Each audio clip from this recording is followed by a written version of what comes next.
ஓம் ஸ்ரீ குருபியோ நமக. மனித வாழ்க்கையும் இறையருளும் அப்படிங்கிற தலைப்பில் நம்ம ஒரு கோயிலாக பார்த்துன்னு வரோம். இன்னைக்கு அந்த வரிசையில் ருத்தாச்சலம் கொளஞ்சியப்ப சுவாமி. ருத்தாச்சலம்ங்கிற ஊருக்கு பழைய பேர் திருமுதுகுன்றம்னு பேர்.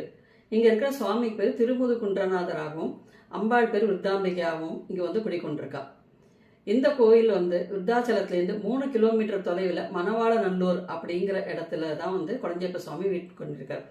இங்கே இதே கோவிலில் முருகப்பெருமான் கந்துட நிலை என்னும் ஒரே கல்லில் ஆன அவர் அங்கே வீட்டில் கொண்டிருக்கிறது சிறப்பான அம்சம்.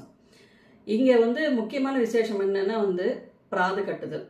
இப்போ கோர்ட்டு வழக்கெல்லாம் தீர்வுக்கு வரணும், நல்ல ஒரு தீர்ப்பு வரணும் அப்படின்னு நினைச்சிட்டு இருக்கிறவா இங்கே பிராது கட்டுவா. அதுக்கு மட்டும் இல்லாமல் எந்த பெரிய நோயாக இருந்தாலும், நோயில் அவதிப்பட்டாலும் அந்த நோயிலேருந்து விடுதலை ஆகிறதுக்காகவும் சரி, கடன் பட்டாலும் அந்த கடன் திருப்பி கொடுக்கறாலும் சரி, வராத கடன் இருந்தாலும் திருப்பி வரத்துக்காகவும் சரி, தன்னை யாராவது வஞ்சிச்சிட்டாலும் அதுக்காகவும் சாமி கிட்ட சொல்றது.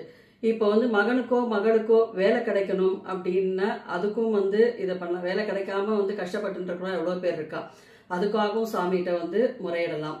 அதுக்கப்புறம் குடும்பத்தில் எவ்வளோ பிரச்சனை இருந்தாலும் சாமிகிட்ட முறையிடும்போது அதுவும் நிவர்த்தி ஆகும். இப்போ மகன் மகள் திருமணம் கை கூடத்துக்கு நாடா எடுத்து அவளுக்கு திருமணம் ஆகணும் நினைக்கிறவா இங்கே சுவாமி கிட்ட பிராது கட்டி வேண்டிக்கும் போது அது நடக்கிறது அப்படிங்கிறது ஒன்று.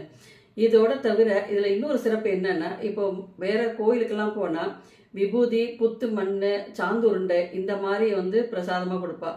இங்கே நான் அன்பர்களுக்கு எந்த குறை இருக்கோ அவள் போர்ச்சே கையில் வேப்பெண்ணையை வாங்கிட்டு போயிட்டு அந்த அர்ச்சகர்கிட்ட கொடுக்கும்போது அர்ச்சகர் சுவாமியோட திருப்பாதத்தில் வச்சு அதை பூஜை பண்ணிட்டு திருப்பி அந்த எண்ணெயை நம்மக்கிட்டே கொடுத்துட்டு கூடவே விபூதியும் பிரசாதமாக கொடுக்குறார்.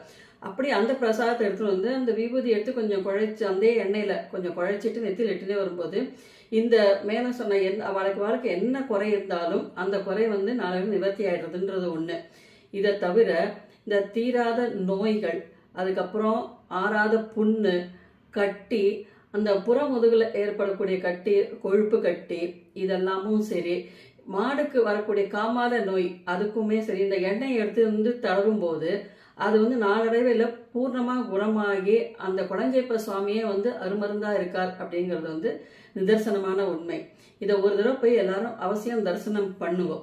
யாராருக்கெல்லாம் எந்த குறை இருந்தாலும் போய் சுவாமி கிட்ட அந்த குறைய சொல்லிட்டு இந்த வேப்பனையும் கொடுத்து பிராது கட்டிட்டு வரும்போது நிச்சயமா அந்த குறை நிவர்த்தி ஆகுதுங்கிறது இன்னைக்கும் நடைமுறையில நம்ம கண்கூட பார்க்கக்கூடிய ஒண்ணு.